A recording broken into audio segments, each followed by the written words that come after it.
All right, let's jump right into this explainer. We're going to take that massive, intimidating reference guide and transform it into your personal, real-world survival manual for configuring Cisco devices. We've all stared at those endless command indexes, right? Well, today, we're distilling them down to the absolute essentials, the stuff you actually need to confidently operate on the front lines of networking. So, picture this. You're on the job, you just plugged in your console cable, and you're staring at a blinking cursor. And this device, it controls your company's entire network flow. Honestly, it can be pretty intimidating. But don't sweat it. We're going to walk through exactly what you need to do, step by step, to take that router from a complete blank slate to a highly secure routing powerhouse. Here is what we're covering today. First, navigating Cisco iOS modes. Second, day one device hardening. Third, interfaces and routing scenarios. Fourth, access control and security. And finally, we'll wrap up with the golden troubleshooting sequence. Okay, Section 1, Navigating Cisco iOS Modes, basically establishing your clearance level. Right out of the gate, you need to understand that Cisco iOS operates in a really strict hierarchy. You can't just jump in and start changing how internet traffic flows. Knowing exactly where you are in this hierarchy completely determines what you can break, and, more importantly, what you can fix. It's basically like navigating security clearance levels in a highly secure vault. Think of user exec mode, which you'll recognize by that little greater than symbol as the lobby of a building. You can look around, check out some basic info, but that's it. No touching. But when you type enable and jump into privileged exec mode, denoted by that hashtag or pound sign, you've just walked into the control room. You hold the keys to the entire operation now, giving you full diagnostic and configuration power.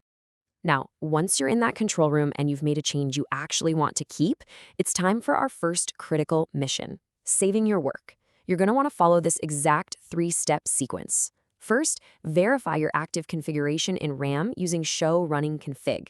Second, save it to NVRAM, that's the non-volatile memory that survives a power loss, by typing copy running config startup config. And third, confirm the save with show startup config. This specific workflow is how you ensure your hard work survives a sudden reboot. Moving on to Section 2, Day 1, Device Hardening. Time to secure the perimeter. Giving a new device an identity is about so much more than just coming up with a cool hostname so you know which box you're logged into. It's actually about establishing clear, strict boundaries right from the start. A massive piece of that puzzle is configuring your message of the day, or MOTD, and your login banners. The reality behind these banners is pretty serious. Typing out a proper message of the day is quite literally a legal requirement to protect your organization. Seriously, if you don't explicitly warn unauthorized users away, right there on the login screen, prosecuting an intruder down the line becomes incredibly difficult. When you're running through your day one hardening checklist, the order of operations is absolutely crucial. Notice how setting the secret privileged exec password and encrypting plaintext passwords are steps 1 and 2, but saving the config isn't until step 5.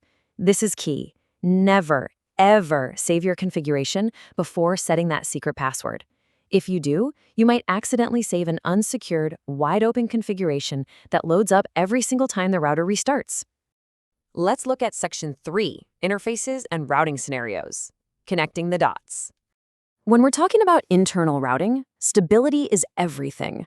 For example, assigning a loopback interface guarantees your OSPF router ID won't just suddenly change.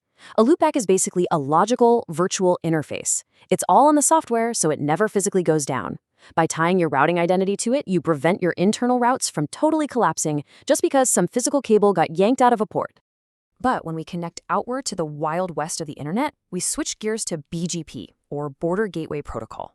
BGP is entirely policy-based. It's actually less about sheer speed or finding the absolute shortest path, and way more about enforcing your business routing policies, like purposely preferring one ISP over another simply because they're giving you a better rate. This is the exact syntax you're going to use in a real-world scenario to confidently peer your enterprise router with an upstream ISP.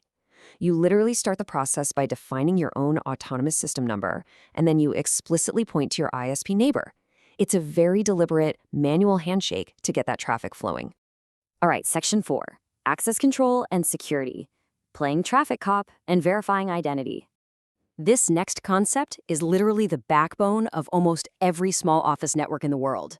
Port Address Translation, or PAT. It's a NAT overload method that takes your entire internal team, all those private IP addresses, and lets them securely share just one single public IP address provided by the ISP. It's incredibly efficient.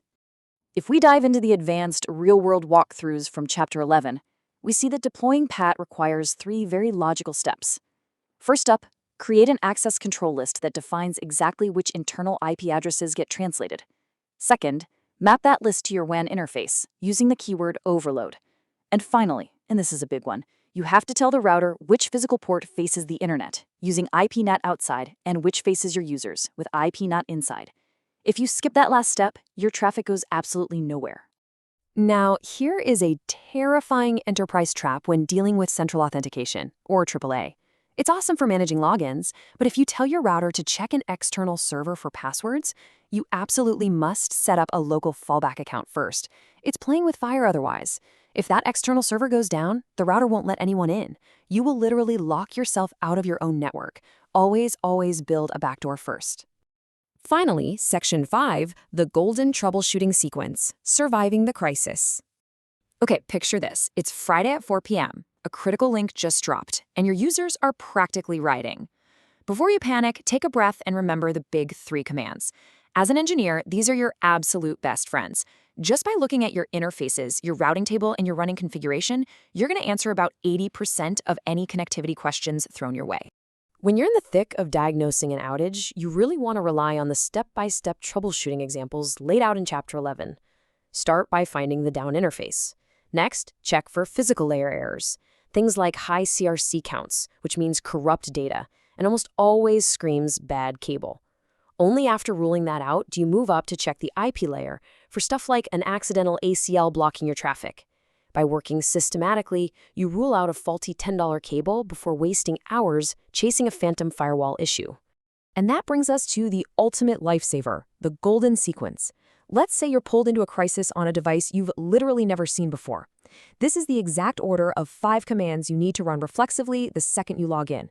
Check the version and uptime, scan the interfaces, check the routing table, look at the running config, and finally, read the logs to see exactly what the device is complaining about. It gives you perfect situational awareness. I am going to repeat this one last time because it is absolutely vital. Type copy run start after every single successful change. Seriously. The absolute fastest way to accidentally update your resume is letting a random power blip wipe out hours of an unsaved configuration. Always save. We've covered the entire lifecycle today. You now have the blueprints, the commands, and the mindset to safely own these devices. You are no longer just reacting to the command line. You are firmly in the driver's seat. The network is completely yours to command. So, what are you going to build next?